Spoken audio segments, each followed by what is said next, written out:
चाचा की सीख ने बदल दिया वेस्ट यूपी का खेल। अब अखिलेश ने चला चवन्नी वाला दाव। बीजेपी से लेकर जयंत चौधरी के समर्थकों के फूलने लगे हाथ पांव। क्या बिगड़ जाएगा सारा खेल।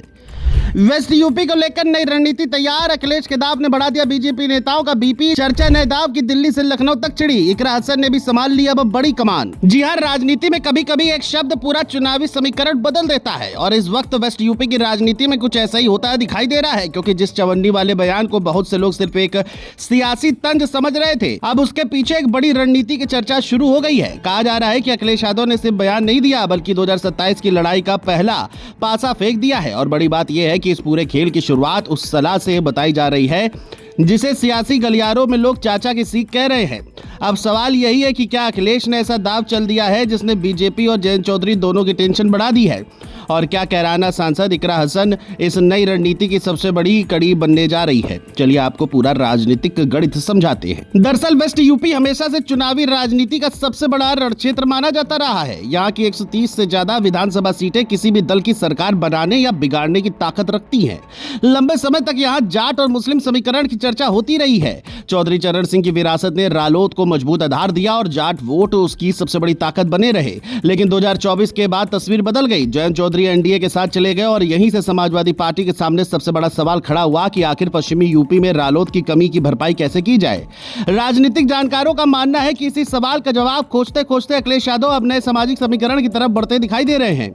यहीं पर गुज्जर राजनीति की एंट्री होती है। वेस्ट यूपी में गुज्जर समाज सिर्फ सामाजिक ताकत नहीं, बल्कि कई सीटों पर निर्णायक चुनावी प्रभाव भी रखता है। पिछले कुछ वर्षों में भाजपा ने भी गुज्जर समाज को साधने की कोशिश की और कई बड़े चेहरों को आगे बढ़ाया।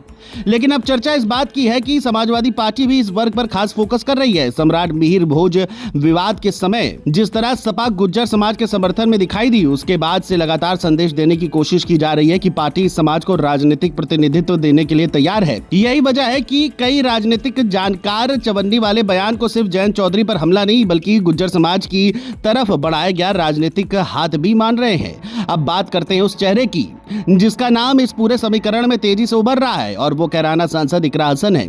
लोकसभा चुनाव के बाद इकरा हसन पश्चिमी यूपी में एक मजबूत मुस्लिम चेहरे के रूप में सामने आई है। कैराना, शामली, मुजफ्फरनगर और आसपास के इलाकों में उनकी पकड़ लगातार मजबूत मानी जा रही है। सपा की रणनीति को समझने वाले लोग मानते हैं कि अगर मुस्लिम वोट बैंक को इकरा हसन के जरिए और मजबूती मिलती है और उसके साथ गुज्जर, यादव और दलित वोटों का तालमेल बैठता है, तो पश्चिमी यूपी में नया चुनावी समीकरण बन सकता है। दूसरी तरफ बीजेपी भी हाथ पर हाथ रखकर बैठी नहीं है। योगी लगातार पश्चिमी यूपी पर फोकस बनाए हुए हैं। भाजपा का संगठन है यहाँ पहले से काफी मजबूत माना जाता है। वहीं जयंत चौधरी भी एनडीए का हिस्सा बनकर जाट वोट बैंक पर अपनी पकड़ बनाए रखने की कोशिश कर रहे हैं। ऐसे में लड़ाई सिर्फ सीटों की नहीं, बल्कि सामाजिक प्रभाव की भी बनती दिखाई दे रही है। एक तरफ भाजपा जाट समीकरण है, दूसरी तरफ सपा का नया पीडीए प्लस मॉडल चर्चा में है। यही वजह है कि पश्चिमी यूपी को लेकर दिल्ली से लेकर लखनऊ तक राजनीतिक बैठकों का दौर लगातार जारी है। अब देखना होगा कि चाचा की सीख और अखिलेश का नया दाव आखिर कितना बड़ा असर दिखाता है। लेकिन इतना जरूर है कि पश्चिमी यूपी की चुनावी बिसात पर मोहरे सज चुके हैं और 2027 की जंग का ट्रेलर अभी से दिखाई देने लगा है, नजारा है।